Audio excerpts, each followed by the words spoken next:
벌써 3월 마지막 주입니다. 이번 달 전체 기도 제목이 나를 향한 하나님의 계획을 정확한 언약으로 확인하는 한 달입니다. 하나님은 하나님의 일을 이루시기 위해 우리의 손을 힘있게 하실 거라고 약속하셨습니다. 오늘 예배 시간에 나를 향한 하나님의 정확한 언약을 붙잡는 시간이 되시기를 기도합니다. 나를 향한 하나님의 계획을 정확한 언약으로 붙잡으려면 먼저 언약이 무엇인지를 알아야 합니다. 우리의 인생을 살펴보면 내가 언제 누구를 통해서 태어나고 어떻게 살아가다가 어느 때에 어떻게 죽게 될 것인지 알고 있는 사람은 단 한 사람도 없습니다. 우리가 미리 알았더라면 내가 태어날 집도 내가 선택하고 그때그때 일어날 일에 대하여 미리 대비하고 막을 텐데 그럴 수가 없습니다.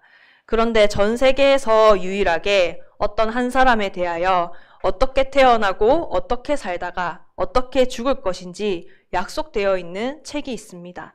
그게 바로 성경책입니다. 이 성경은 전 세계 베스트셀러 1위로서 약 39억 부가 판매되었고 2,000개 이상의 언어와 방언으로 번역되었으며 약 40여 명의 저자에 의해서 1600년에 걸쳐서 기록되었습니다.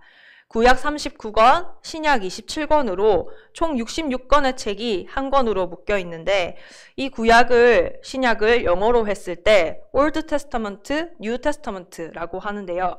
여기에서 말하는 테스터먼트는 증언, 유언이라는 뜻이나 성경에서는 약속이 적힌 증명서라는 뜻입니다. 이 증명서에는 과연 어떤 약속이 기록되어 있냐면 요한복음 5장 39절에 보시면 나옵니다. 너희가 성경에서 영생을 얻는 줄 생각하고 성경을 연구하거니와 이 성경이 곧 내게 대하여 증언하는 것이니라. 요한복음 20장 31절에 오직 이것을 기록함은 너희로 예수께서 하나님의 아들 그리스도이심을 믿게 하려 함이요. 또 너희로 믿고 그 이름을 힘입어 생명을 얻게 하려 함이니라. 아멘.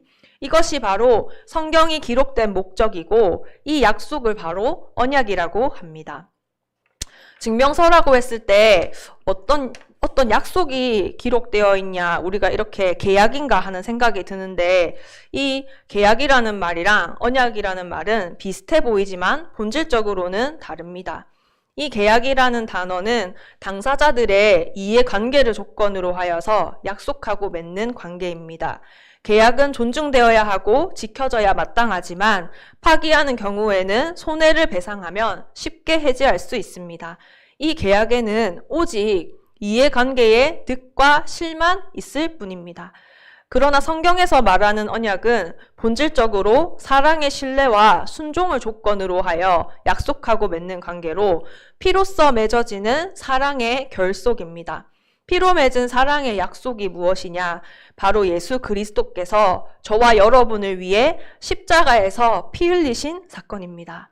왜 예수님이 이런 고난을 당하셨냐 하면 바로 서론에 보시면 나옵니다. 모든 사람에게 찾아와 있는 12가지 문제를 해결하기 위함입니다. 많은 사람들이 도대체 어디에서 왔는지 알 수도 없어서 답답해 죽겠는데 이거를 설명할 수도 없고 이해도 되지 않는 숨은 문제들이 있습니다. 그런데 많이 배웠을수록 가진 게 많을수록 안 그런 척하고 있습니다.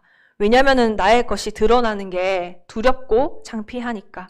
그래서 갈수록 인생은 점점 더 어려워집니다. 어제도 제가 밤에 전화 한 통을 받았습니다. 제가 육지에서 알던 분이 너무 힘들어서 기도해달라는 연락이 왔습니다.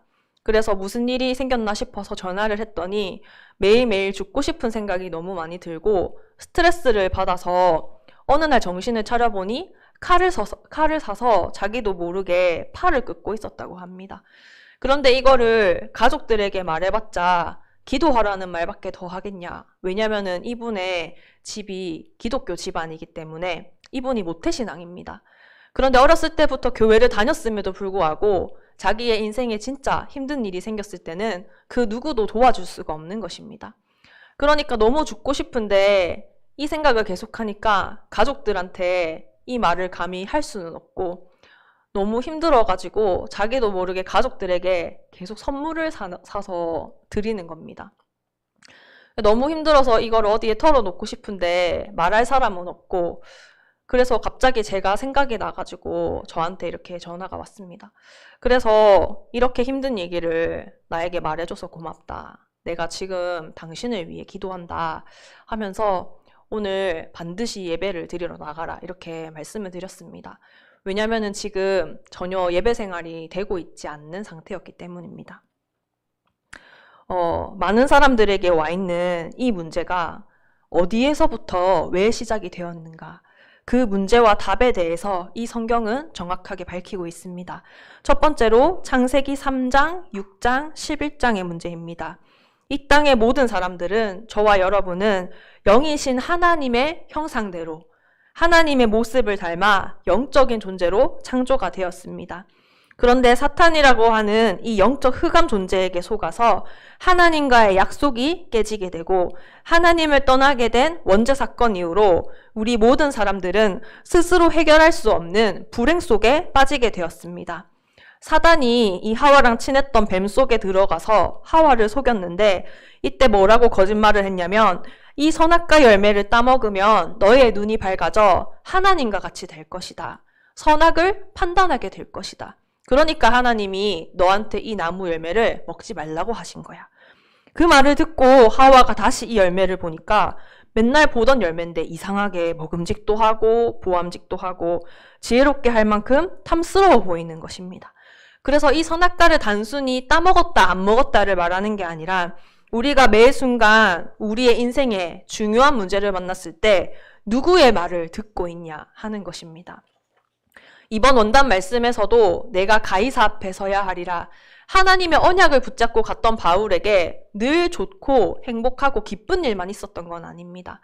이 바울이 수송이 되어서 로마로 가는 배를 탔는데 바울이 1차, 2차, 3차 전도 여행을 다니다 보니까 그 지역의 날씨와 여러 가지 이렇게 흐름들을 잘 보고 알았던 것입니다.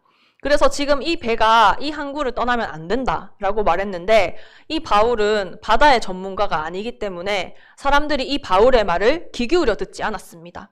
그래서 이 백부장이 선장과 선주에게 물어봤더니 지금 가도 된다고 한 것입니다. 그래서 선장과 선주의 말을 듣고 이 배가 떠났는데 처음에는 순풍을 만나서 너무나 잘 갔지만 유라굴로라고 하는 큰 광풍을 만나서 이 배에 탔던 276명이 구원의 여망마저 없어지고 소망마저 없어지는 죽음의 위기를 맞이하게 됐습니다.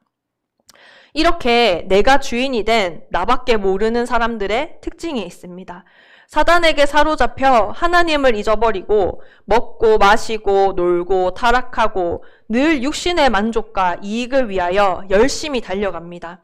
돈이라면, 쾌락이라면, 성공이라면, 자신의 안일함을 위해서라면 어떤 짓이라도 서슴지 않는 시대가 찾아왔습니다. 이렇게 스스로의 인생을 멸망 속으로 밀어넣어가며 살아가고 있습니다. 개인도 나라도 자기의 이익과 성공을 위해서라면 서슴없이 거짓말을 하고 다른 사람을 끌어내리고 때로는 과거의 역사마저 부인하며 양심이라는 것이 성공의 걸림돌이 되어버렸습니다. 그리고 돈만 있으면 다 된다고 생각하고 실제로 그렇게 말도 합니다. 인간의 이성이 성공이라는 바벨탑 앞에 다 마비되었습니다. 그러나 성공한 사람들의 성공 이유를 잘 살펴보시기 바랍니다. 감히 자신이 감당하지 못할 큰 행운을 얻은 사람들은 그 성공을 컨트롤하지 못하고 결국에는 자신이 얻은 그 성공이 자신의 인생의 저주의 통로로 변해버립니다.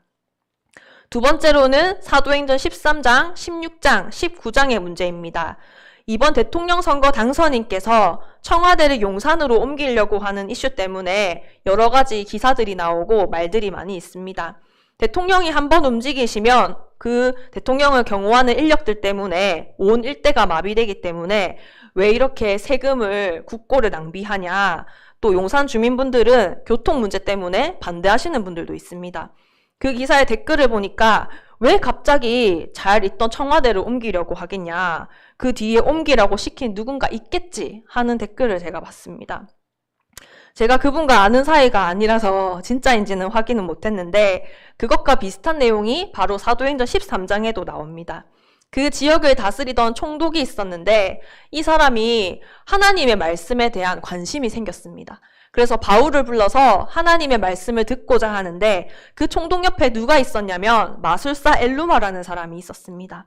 이 사람이 이 총독이 하나님의 말씀을 듣지 못하도록 열심히 힘을 썼는데 지금같이 첨단 과학 시대에도 많은 성공하신 분들과 지성인들이 하나님을 부인하고 저주하는 여러 종교들을 따라가고 있습니다. 사도행전 16장에도 보시면 귀신 들린 여종에게 붙었던 귀신을 바울이 예수 그리스도 이름으로 쫓아냅니다. 더 이상 이 여종을 통하여 돈을 못 벌게 된 주인들이 이 바울을 고발하고 그 여종이 치유받게 된 것에 대해서는 전혀 기뻐하지 않습니다. 이렇게 지금도 귀신 들린 무속인의 수는 날로 증가하고 있습니다. 그리고 사도행전 19장에도 보시면 바울에게서 그리스도의 능력이 나타나는 것을 보고 많은 사람들이 바울의 흉내를 냅니다. 그래서 바울이 전하는 예수 이름으로 명하노니 귀신아 떠나가라 이렇게 하니까 그 귀신 들린 사람이 뛰어올라서 내가 바울도 알고 예수도 아는데 너는 누구냐 하면서 이 사람을 덮쳐버립니다.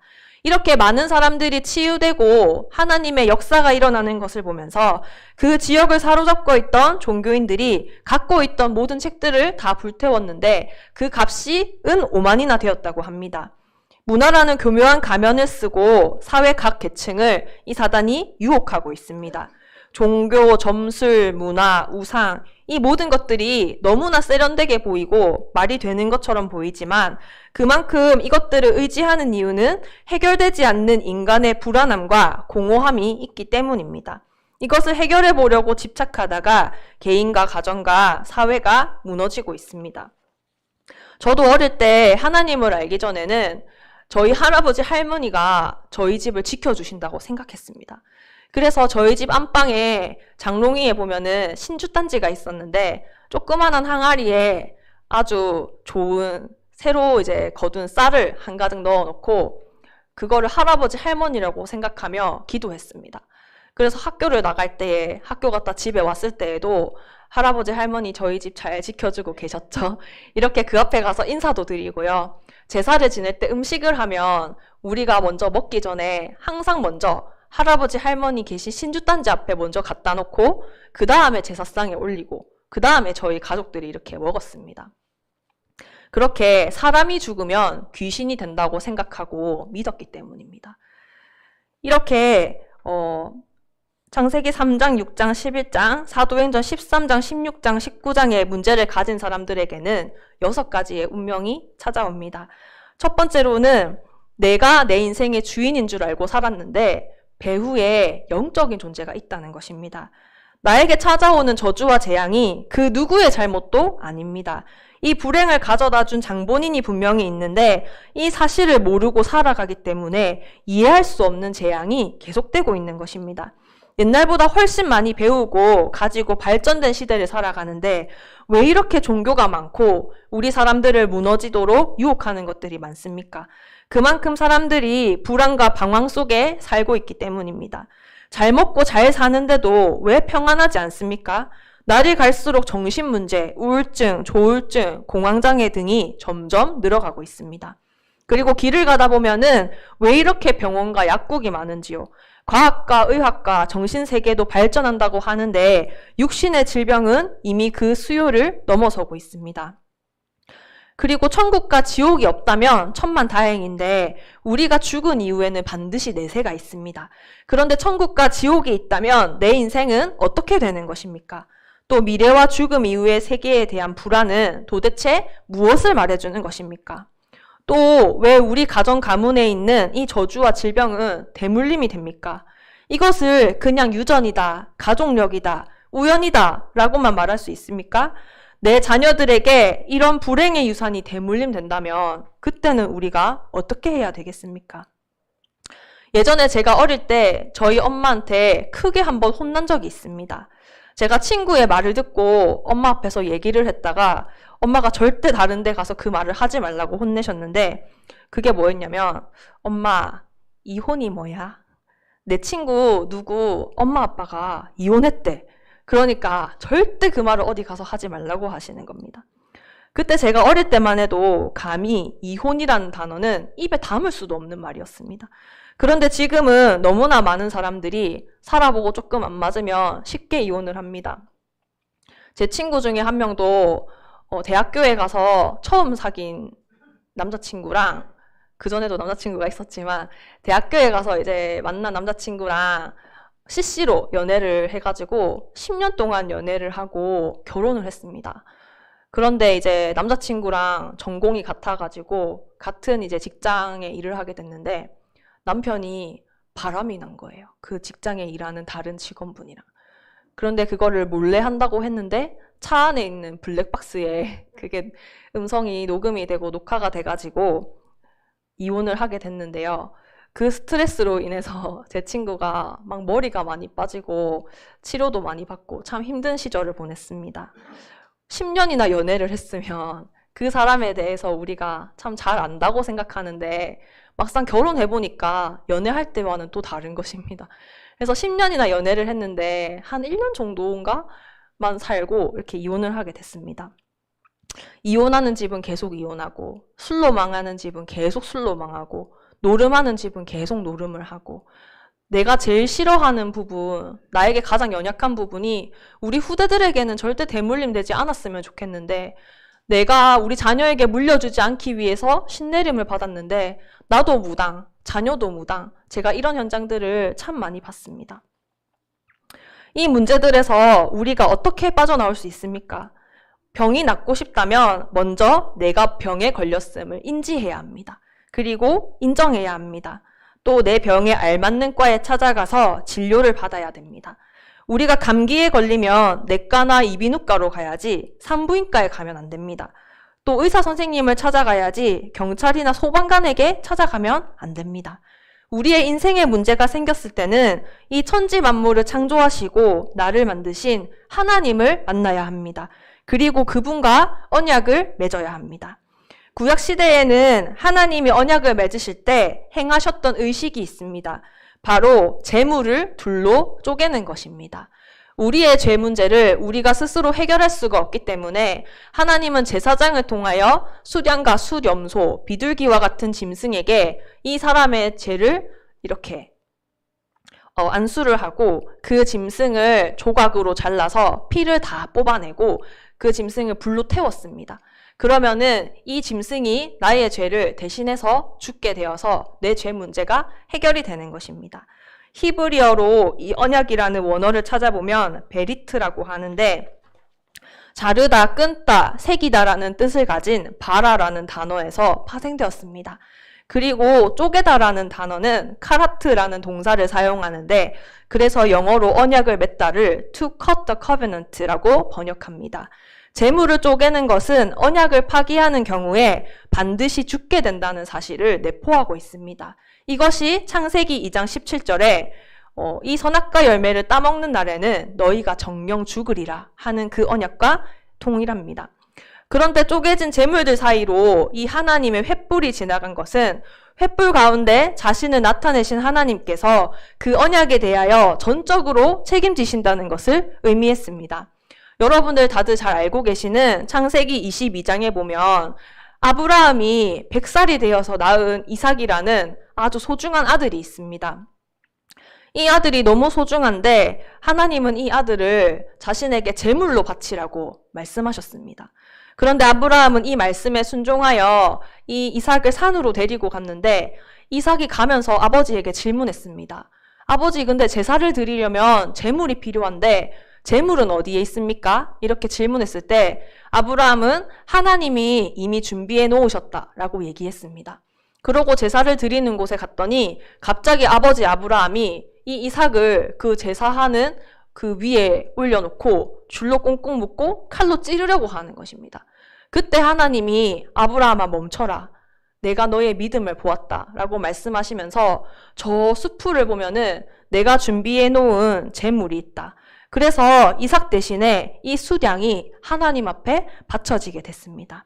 하나님은 우리에게 언약을 주시고 이 언약을 친히 성취하시고 이 언약을 위한 제물까지도 준비하시고 우리에게 주신 언약에 대해서 전적으로 책임을 지십니다. 바로 이 제물이 하나님 당신이시고 그의 유일하신 아들인 예수 그리스도입니다. 이 그리스도를 영원한 속죄 제물로 내어주어서 우리의 인생에 있는 모든 죄에 대한 저주와 형벌과 죽음을 당하게 하시고 자신의 사랑을 확증하셨습니다. 로마서 5장 8절에 보시면 우리가 아직 죄인 되었을 때에 그리스도께서 우리를 위하여 죽으심으로 하나님께서 우리를 향한 자신의 사랑을 확증하셨느니라. 히브리서 9장 26절에 보시면 그리하면 그가 세상을 창조한 때부터 자주 고난을 받았어야 할 것이로되 이제 자기를 단번에 제물로 드려 죄를 없이 하시려고 세상 끝에 나타나셨느니라. 이 그리스도는 바로 언약의 실체이시고 언약의 성취자이시며 하나님과 우리 사이의 중보자, 하나님 만나는 길이 되어주셨고 사탄의 모든 권세를 무너뜨리고 부활하시고 승리하셔서 지금 여러분과 제 안에 항상 함께하고 계신 것입니다.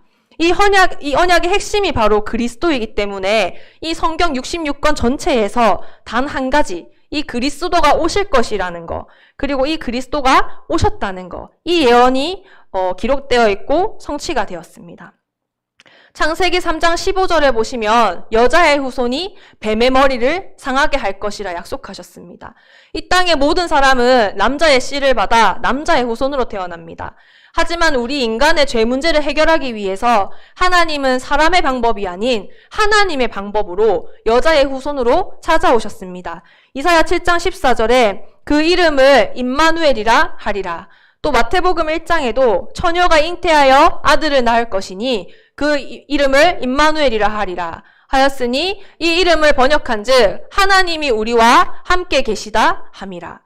이 예수님의 이름의 뜻은 자기 백성을 저들의 죄에서 구원할 자라는 뜻이고 이 그리스도는 기름 부음 받은 자라는 뜻입니다. 구약 성경에서 기름 부음을 받은 세 가지의 직분이 있었습니다.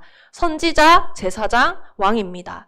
이 선지자는 눈앞이 캄캄하게 절대 사람이 해결할 수 없는 여러 가지 문제 속에서 길을 만드는 사람이었습니다.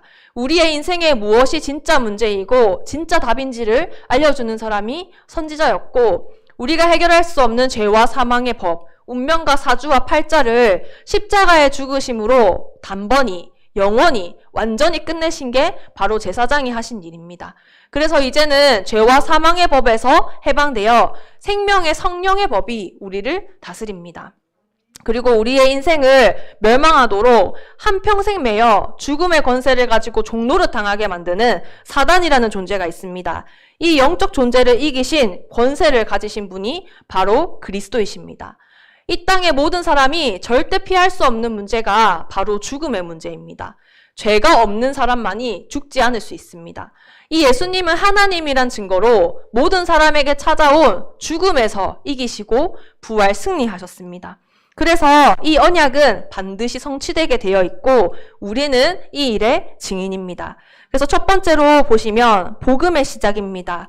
우리가 복음 안에서 새롭게 시작하기 위해서는 먼저 12가지 문제 속에 있던 나를 발견해야 합니다. 갈라디아서 2장 20절에 보시면 과거에 나는 죽고 이제 내 안에 그리스도께서 사신다고 약속하셨습니다. 사단의 첫 번째 속임수가 뭐냐면 네가 하나님처럼 될 것이다 라고 하는 것입니다. 여러 종교들이 나를 버리라고 하는데 우리의 인생에 종교도 선행도 많이 배우고 많이 가지는 것도 너무 좋은 것이지만 그걸로는 내 인생에 찾아오는 이 영적인 문제를 해결할 수 없고 절대로 구원받을 수 없습니다. 그래서 우리에게 문제가 오면 그 문제는 당연히 올 수밖에 없는 문제인 것입니다. 왜냐하면 하나님의 형상은 하나님과 함께 살아야 되는 것이 창조 원리인데 하나님을 떠났기 때문에 당연히 어려움이 올 수밖에 없습니다. 그리고 스스로 빠져나올 수가 없기 때문에 하나님은 필연적으로 우리에게 그리스도를 보내셨습니다. 지금 나에게 이 문제가 왜 와 있냐? 필연적으로 지금 이 시간표에 나에게 필요한 일이기 때문입니다. 복음을 모른다면 자기 생각과 세상 것에 자기 수준밖에 우리가 살 수밖에 없습니다. 내 것으로는 사단을 이길 수가 없고 눈에 안 보이지만 뒤에서 따라오는 이 재앙을 막을 수가 없고 지옥의 배경을 이길 수가 없습니다. 그래서 하나님은 그리스도를 보내신 것입니다. 우리 인생의 절대적인 답입니다. 그리스도가 아니면 이 문제에서 절대로 빠져나올 수가 없습니다. 그래서 너무 힘들고 어려운데 계속 참으면 정신으로 육신으로 병이 찾아옵니다. 그래서 이제는 우리가 무엇을 발견해야 되냐면 이 12가지 문제에서 해방된 나, 이제는 그리스도 안에 있는 나를 발견해야 됩니다. 그리스도가 지금도 나를 주관하시고 계십니다. 이제는 내 생각과 기준과 경험과 고집을 전혀 주장할 필요가 없습니다. 그리고 나의 외로움 속에서 하나님께서 만드신 나를 찾아야 됩니다. 그리고 수많은 갈등 속에서 하나님께서 주신 나의 것을 찾아야 합니다. 그리고 위기처럼 보이는 여러 가지 어려움 속에서 하나님이 예비하신 나의 현장을 찾아야 합니다. 지난주 우리 강단에서도 언약을 붙잡고 가던 이 바울이 풍랑을 만나서 전혀 생각하지도 못했던 멜리데 섬이라는 곳에 가게 되었습니다. 때로는 우리에게 문제와 위기, 갈등으로 보이는 이 문제가 하나님의 계획과 이유가 있는 멜리데 섬으로 인도하시는 것일 수도 있습니다. 이 멜리데 섬을 향한 하나님의 사랑, 하나님은 그 섬을 구원하기를 원하셨습니다. 이 멜리데 섬에 갔을 때 하나님이 이 원주민들에게 특별히 동정하는 마음을 베푸셔서 이 배에 탄 276명에게 음식을 먹이고 필요한 모든 쓸 것을 채워서 다시 돌려보냈습니다. 그리고 이 바울이 불을 피울 때에 나무 한 묶음을 불에다가 던졌는데 그 안에 독사가 있었던 것입니다. 이 독사가 너무 뜨거워서 튀어나와서 바울의 팔을 물었는데 원주민들이 보기에는 이 사람이 이제 독사에 물렸으니까 죽겠구나 했는데 이 바울이 하나도 몸이 조금도 상하지 않고 죽지도 않은 것입니다. 그래서 이 사건으로 인해서 그 섬의 가장 높은 사람인 보블리오라는 사람의 집에 초청을 받게 됐고 때마침 그 집에 계시던 보블리오의 아버지가 병을 앓고 계셨는데 그 바울이 전한 복음을 듣고 이 사람이 치유를 얻게 되었습니다. 이 치유의 능력의 역사 때문에 이 멜리데 섬에 있는 모든 사람이 복음을 듣게 된 것입니다. 지금 저와 여러분에게 와 있는 문제와 갈등과 위기는 우리가 가이사 앞에 서기 위해 하나님이 허락하신 지름길입니다. 그리고 이 제주도와 전 세계 현장을 살리기 위한 발판입니다. 그래서 이제 우리는 언약 안에서 시작하면 됩니다. 그런데 문제가 뭐냐면 우리가 이렇게 시작하는 것이 언약을 이루는 시작인데 대부분 이게 잘 안 됩니다. 다른 사람의 문제는 우리가 참 객관적으로 보기가 쉬운데 내 인생을 볼 때는 참 이게 어렵습니다. 현장에 가서 우리가 늘 시험에 드는데 이 사람이 문제다, 저 사람이 문제다. 이대로 놔두면 교회가 되겠냐? 우리가 살아온 만큼 그 세월 동안 갖고 있는 게 있는데요. 그게 바로 상처, 원망, 염려, 또 경험입니다. 이것을 우리 마음속 깊은 곳에 보관하고 있고 이거는 너무 건드리면 아파서 외면하고 다른 사람들에게 말하지도 못합니다. 또 반대로는요. 기도는 절대로 하지 않는데 이 친구한테는요. 밤새도록 가서 말합니다. 답답하면 이렇게 말을 할 수도 있는데 진짜 어려울 때는 그 어떤 것도 내가 사랑하는 가족도 친구도 내가 지금까지 쌓아온 부와 명예도 지식도 내 인생에 아무런 도움이 되지 않는다는 걸 여러분도 아실 것입니다.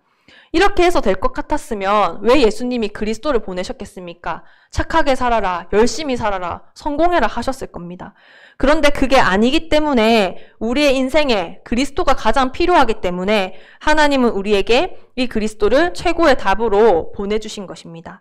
그래서 우리가 지금 염려하고 있는 거 너무나 크게 보이는 그 문제 사실은 문제가 아닙니다. 이제 더 이상 염려하지 않으셔도 됩니다. 하나님은 그 정도로 능력이 없으신 분이 아니시고 우리가 가진 복음은 굉장합니다. 나의 고민이 아무리 커도 절대로 그리스도를 이길 수 없습니다.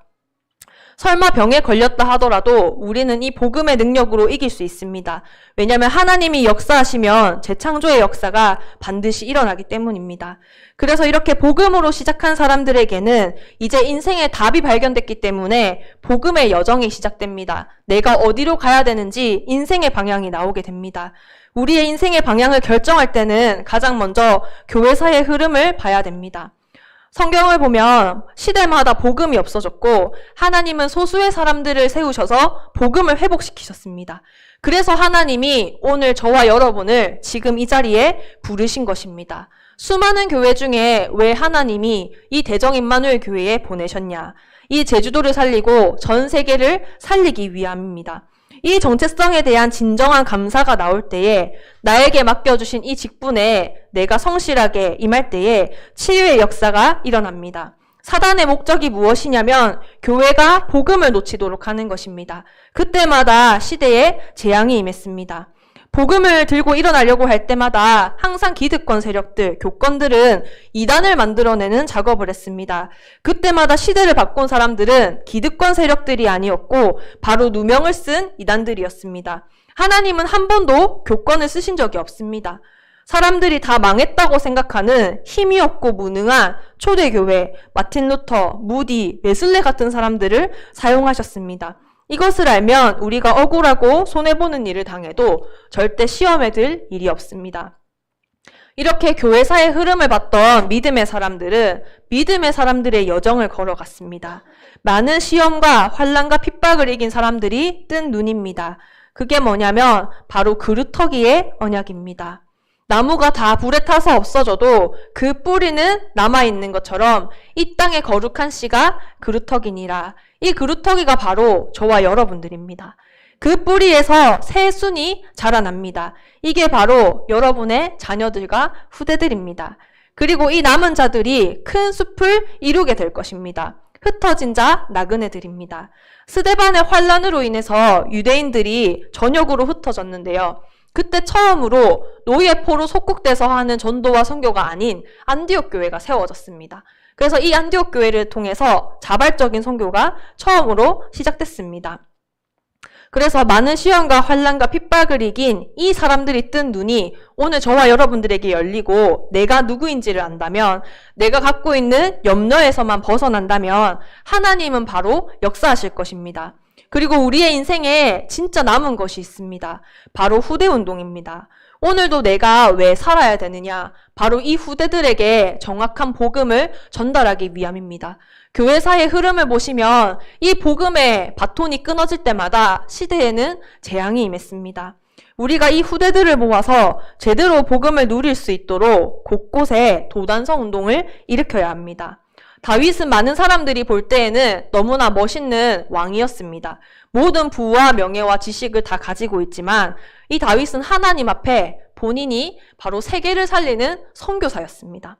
우리의 직업은 부업이고 우리의 주업은 바로 이 복음을 누리고 전달하는 전도자입니다. 우리 중직자분들과 성도님들의 집과 회사는 바로 이 영적 세계를 바꾸는 도단성입니다. 이것을 알고 우리가 사업을 하고, 이것을 알고 우리가 공부를 하고, 이것을 알고 말씀을 들으면 하나님의 말씀이 나에게 살아서 역사하시게 됩니다. 그렇기 때문에 내가 당하고 있는 고난과 염려는 절대 걱정할 필요가 없는 것입니다. 왜냐하면 과거의 것은 전부 발판으로 변하는 것이지 이제 더 이상 내 것이 아닙니다. 왜냐하면 내 안에 그리스도께서 함께 하시기 때문입니다. 분명히 하나님은 재창조의 축복을 예비하셨습니다. 보라, 이전 것은 지나갔으니 새 것이 되었도다. 이것이 평생 받아야 할 응답이고 평생 보고 걸어가야 할 여정입니다.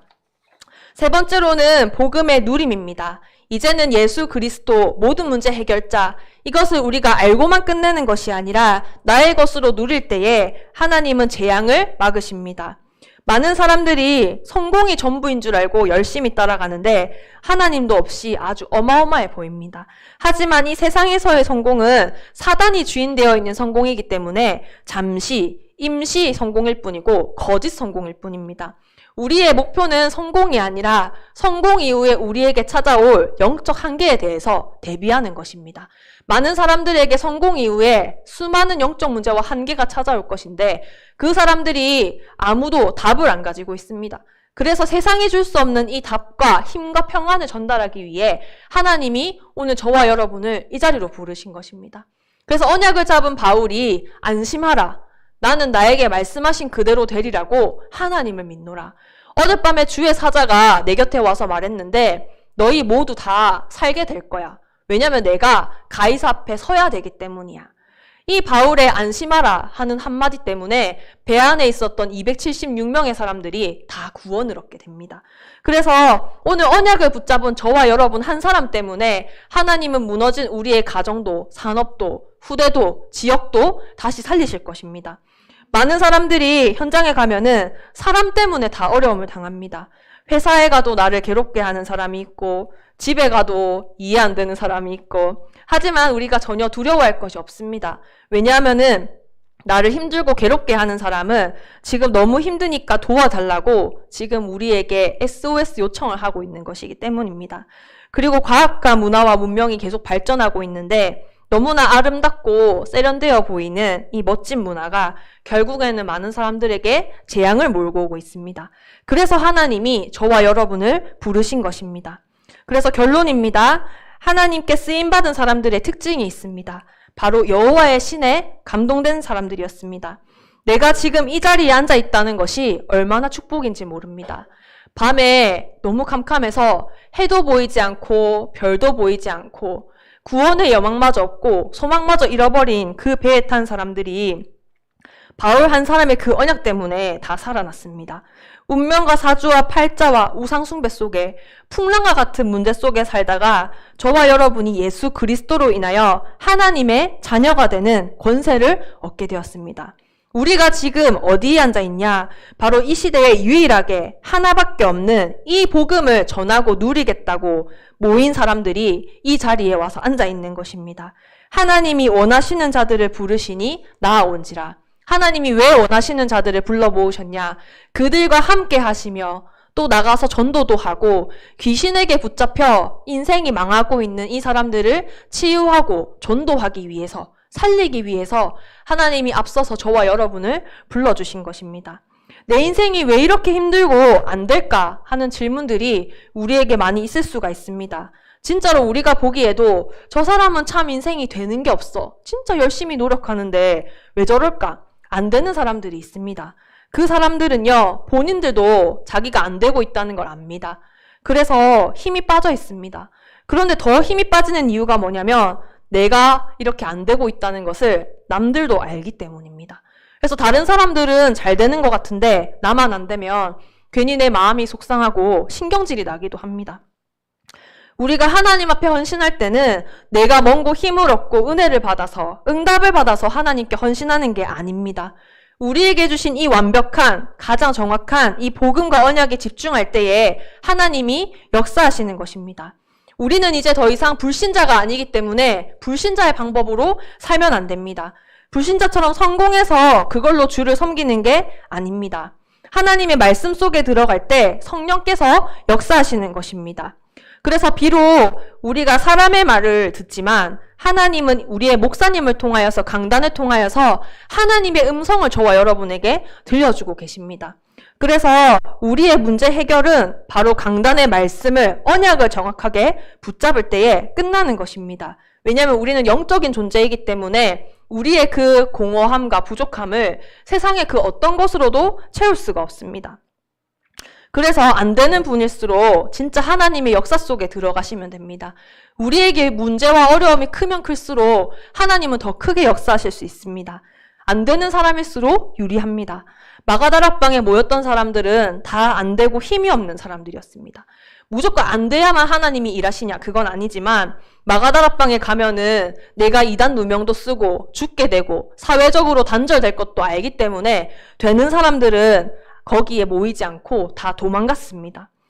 이 힘이 없고 안 되는 사람들이 모여서 언약을 붙잡았을 때 그 누구도 어떤 능력자도 못하는 일이 일어나고 그 시대가 변화되게 되는 하나님의 역사가 시작되었습니다. 그래서 우리가 말씀을 들을 때에도 기도를 할 때에도 찬양을 할 때에도 헌금을 할 때에도 우리는 늘 기도 속에서 하나님이 왜 나를 부르시고 이 직분을 맡겨주셨는지 그 정체성을 기억하면서 제주 복음화와 세계 복음화의 언약을 붙잡고 하셔야 됩니다. 우리가 교회에 와서 처음으로 주보를 보고 성경책을 들여다보고 어떤 말씀이 나오는지 알면 안 됩니다.